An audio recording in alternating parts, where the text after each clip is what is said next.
ఈరోజు చపాతీ చేసుకుందామండి. చపాతీ పౌడరు పిండి మనకి ఎన్ని చపాతీలు కావాలంటే అన్ని పిండి వేసుకోవచ్చు. చపాతీ చేసుకుందామంటే నేనైతే అవిసె గింజల పొడి గుమ్మడి గింజల పొడి వేస్తున్నాను. కొద్దిగా ఉప్పు వేసి కలుపుకుందామండి.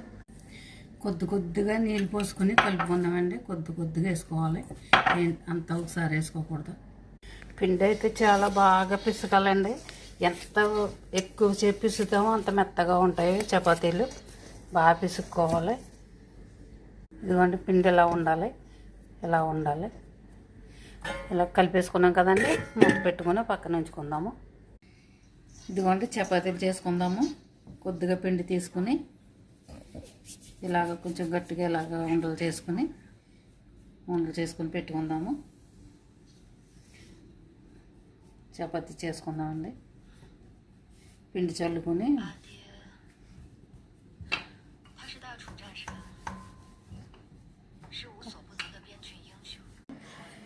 చూడండి, నేను ఇలా చపాతీలు చేసుకుని పేపర్ ఉంటుంది కదండి, మన పొరాటాల పేపరు, ఆ పేపర్లో అలా వేసుకున్నాను అంటే పోదానికి ఒకటి అంటుకోకుండా ఉంటుంది. పిండి నేను టైం ఉందని నేను అరగంట కూడా నానబెట్టేది, అది నానిందని పిండి. ఇప్పుడు రొట్టెలు వేసుకుందాం. చూడండి, రొట్టె ప్యాన్ కాలిన తర్వాత రొట్టె వేసుకుందాం.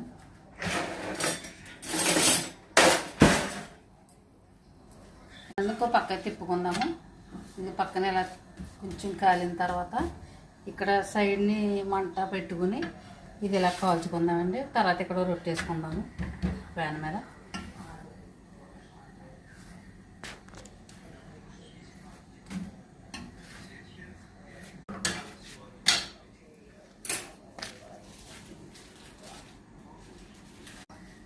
అది చూడండి, ఆ పక్కన ఎలా కాలుతుంది కదా. రెండో పక్క తిరగేసిన తర్వాత మళ్ళీ ఇంకా దాని మీద ఇంకోటి వేసుకొని ఇక్కడ కాల్చుకుందాం. సునోగ్ బిర్యానీ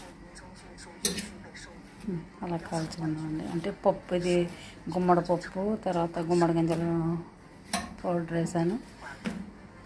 ఇది వేసాను కదండి,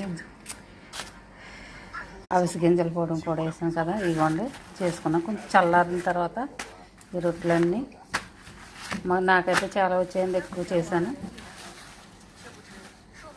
ఇది చూడండి మెత్తగా ఈ రొట్టెలన్నీ. తర్వాత కొంచెం చల్లారిన తర్వాత జిప్పు బ్యాగులు వేసుకుని పెట్టుకుంటే 2 రోజులైనా ఉంటాయండి. కొంచెం తిన్నప్పుడు కొంచెం అలా వేడి చేసి తింటే చాలా మంచిది, హెల్త్కి చాలా మంచిదండి రొట్టెలు.